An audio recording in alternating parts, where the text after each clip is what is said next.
আসসালামু আলাইকুম। আজ বৃহস্পতিবার 22শে এপ্রিল 2021, 9ই বৈশাখ 1428 বাংলা। আজকের কয়েকটি গুরুত্বপূর্ণ সংবাদে আপনাকে স্বাগতম। সংবাদের শুরুতেই জানাবো, চাপে বিতর্কে অনেকটা দিশেহারা হেফাজত। ব্রাহ্মণবাড়িয়া, হাটহাজারী বিভিন্ন স্থানে সম্প্রতি ব্যাপক সহিংসতার পর গ্রেপ্তার অভিযান এবং নতুন পুরনো মামলায় নেতাদের গ্রেপ্তার। মামুনুল হক নিয়ে বিতর্কের মুখোমুখি, চাপে দিশেহারা অবস্থায় পড়েছে হেফাজতে ইসলামের শীর্ষ নেতৃত্ব। এরই মধ্যে হেফাজতের কমিটি পুনর্গঠনের দাবি তুলেছে সংগঠনের একটা অংশ, যারা প্রয়াত আমির শাহ আহমদ শফির ছেলে আনাস মাদানির সমর্থক। আবার হেফাজতের ভেতরেই একটি গোষ্ঠীর প্রকাশ ঘটেছে, যারা সংগঠনের অনেক কিছুতেই নিজেদের শক্তি ও প্রভাব প্রদর্শনে সক্রিয়, যাদের সামাল দেওয়া কঠিন হয়ে উঠেছে। সব মিলিয়ে ভেতরে বাইরে নানামুখী চাপে অস্থিরতা সৃষ্টি হয়েছে হেফাজত ইসলামের নীতি নির্ধারণী পর্যায়ে। এছাড়া চলমান গ্রেপ্তার অভিযান বন্ধে হেফাজতের ভেতর থেকে সরকারের সঙ্গে আপসারার জন্য একটি অংশের চাপ রয়েছে, যার পরিপ্রেক্ষিতে গত সোমবার রাতে হেফাজতের মহাসচিব নুরুল ইসলাম জিয়াদির নেতৃত্বে একটি প্রতিনিধি স্বরাষ্ট্রমন্ত্রী আসাদুজ্জামান খানের সঙ্গে তার ধানমন্ডির বাসায় গিয়ে বৈঠক করে। এদিকে জানবেন, নূরের বিরুদ্ধে এবার কক্সবাজারে মামলা। ঢাকা, সিলেট ও চট্টগ্রামের পর এবার কক্সবাজারে ডিজিটাল নিরাপত্তা আইনে মামলা হয়েছে ঢাকা বিশ্ববিদ্যালয়ের ছাত্র এর সাবেক ভিপি নুরুল হকের বিরুদ্ধে। ফেসবুক লাইভে এসে ধর্মীয় মূল্যবোধ আঘাত করে উস্কানিমূলক বক্তব্য ও আওয়ামী লীগ নেতাকর্মীদের নিয়ে মানহানিকর মন্তব্য করার অভিযোগে এই মামলা করা হয়। বুধবার 21শে এপ্রিল সন্ধ্যায় ডিজিটাল নিরাপত্তা আইনে কক্সবাজার সদর মডেল থানায় মামলাটি দায়ের করেন কক্সবাজার জেলা ছাত্রলীগের সহসভাপতি মঈন উদ্দিন।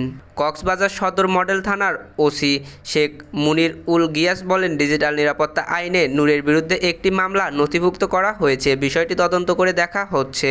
এরপর জানবেন, ছাত্রলীগ নেতার বিরুদ্ধে শিক্ষিকাকে ধর্ষণের অভিযোগ। খাগড়াছড়ির গুইমারায় স্ত্রী হত্যাসহ বিভিন্ন অপরাধে অভিযুক্ত ছাত্রলীগ নেতা সাগর চৌধুরীর বিরুদ্ধে এবার এক ক্ষুদ্র নৃগোষ্ঠী শিক্ষিকাকে ধর্ষণের অভিযোগ করে মামলা করা হয়েছে থানায়। মঙ্গলবার 20 এপ্রিল রাতে গুইমারা থানায় ভুক্তভোগী ওই শিক্ষিকা সাগরকে আসামি করে নারী ও শিশু নির্যাতন দমন আইনে মামলা দায়ের করা হয়েছে। সাগর চৌধুরী গুইমারা উপজেলার দার্জিলিং পাড়া এলাকার মৃত নিরঞ্জন চৌধুরীর ছেলে এবং উপজেলা ছাত্রলীগের সাবেক সভাপতি। ভিকটিম ইউনিসেফ ও পার্বত্য চট্টগ্রাম উন্নয়ন বোর্ডের পরিচালিত স্থানীয় একটি পাড়া কেন্দ্রের শিক্ষিকা। এদিকে জানবেন, ড্রেজার মেশিন পুড়িয়ে দিল ভ্রাম্যমাণ আদালত। জামালপুরের দেওয়ানগঞ্জ উপজেলার সানন্দবাড়ি পিআইসির আওতাধীন 1 নম্বর ডাংধরা ইউনিয়নের পাথরেচর বাজার ও উত্তরাঞ্চলের একমাত্র যোগাযোগ মাধ্যম পাথরেচর সেতু রক্ষার বাঁধ। বেশ কিছুদিন ধরে বাঁধটির কাছে শ্যালো মেশিন চালিত ড্রেজারের মাধ্যমে অবৈধ বালু উত্তোলন করছিল একটি চক্র। এতে পাথরেচর বাজার রক্ষা বাঁধসহ উত্তরাঞ্চলের সঙ্গে যোগাযোগ একমাত্র সেতু জিঞ্জিরাম নদীতে স্থগিত জিঞ্জিরাম সেতুটিও এখন হুমকির মুখে। প্রশাসনের চোখ ফাঁকি দিয়ে কখনো দিনে আবার কখনো রাতে চলছে অবৈধভাবে বালু উত্তোলন। অভিযান চলাকালে 2-1 দিন পরই আবার শুরু হয় বালু উত্তোলন। এ ধরনের কর্মকাণ্ড রোধে বুধবার 21শে এপ্রিল দুপুরে অভিযান পরিচালনা করেন দেওয়ানগঞ্জ সহকারী কমিশনার ও নির্বাহী ম্যাজিস্ট্রেট মোহাম্মদ আসাদুজ্জামান। অভিযানে একটি ড্রেজার মেশিন আগুন দিয়ে পুড়িয়ে দেওয়া হয় এবং ড্রেজারের বিভিন্ন সরঞ্জাম সহ প্রায় 250 পাইপ ভেঙে ঘুরিয়ে দেওয়া হয়। এ সময় সঙ্গে ছিল উপজেলা প্রকল্প বাস্তবায়ন কর্মকর্তা এনামুল হাসান। এরপর জানবেন, বগুড়ার ফেন্সিডিল বিক্রয় দায়ে এএসপি ও 2 পুলিশ কর্মকর্তা প্রত্যাহার। বগুড়ার বাস থেকে অটোকৃত ফেন্সিডিল বিক্রির অভিযোগে শিবগঞ্জ সার্কেলের সহকারী পুলিশ সুপার, মোকামতলা পুলিশ তদন্ত কেন্দ্রের ইনচার্জ ও একজন আইএসকে প্রত্যাহার করা হয়েছে। সংশ্লিষ্ট সূত্র জানায়, গত 3 এপ্রিল রাতে শিবগঞ্জ সার্কেলের সিনিয়র সহকারী পুলিশ সুপার আরিফুল ইসলাম সিদ্দিকীর নেতৃত্বে ঢাকা রংপুর মহাসড়কের চেকপোস্ট বসে বিভিন্ন যানবাহন তল্লাশি করা হয়। তল্লাশির সময় মোকামতলা পুলিশ সদস্যরা ঢাকাগামী বাক্স থেকে সাইফুল ইসলাম নামের একজনকে 198 বোতল ও খালেক পরিবহন থেকে নাজিম নামের এক ব্যক্তিকে 50 বোতল ফেন্সিডিল সহ আটক করেন। এ ঘটনায় মোকামতলা পুলিশ তদন্ত কেন্দ্রের উপপরিদর্শক সুজাউদ্দৌলা 4 এপ্রিল পৃথক 2টি মামলা করেন। এদিকে জানবেন, পঞ্চগড়ের নদী পুনঃখননের বালুচাপায় 2 শিশুর মৃত্যু। পঞ্চগড়ের বোদা উপজেলায় খনন যন্ত্র দিয়ে করতা নদী পূর্ণ খননের তোলা বালুতে চাপা পড়ে মোহাম্মদ হৃদয় ৭ বছর বয়সী ও আল আমিন ৮ বছর বয়সী দুই শিশুর মৃত্যু হয়েছে। গতকাল বুধবার সন্ধ্যা সোয়া ৭টার দিকে উপজেলার শিকারপুর কোপালকাটা এলাকায় করতা নদীর ধারে এ ঘটনা ঘটে। নিহত মোহাম্মদ হৃদয় শিকারপুর এলাকার রফিকুল ইসলামের ছেলে এবং আল আমিন একই এলাকার হাসান আলীর ছেলে। নিহত দুই শিশুর পরিবারের সদস্যদের বরাত দিয়ে বেংহারি বনগ্রাম ইউনিয়ন পরিষদের ৬ নম্বর ওয়ার্ডের সদস্য তসলিম উদ্দিন বলেন, শিকারপুর কোপালকাটা এলাকায় পানি উন্নয়ন বোর্ডের আওতায় করতা নদী পুনর্খনন কাজ চলছে।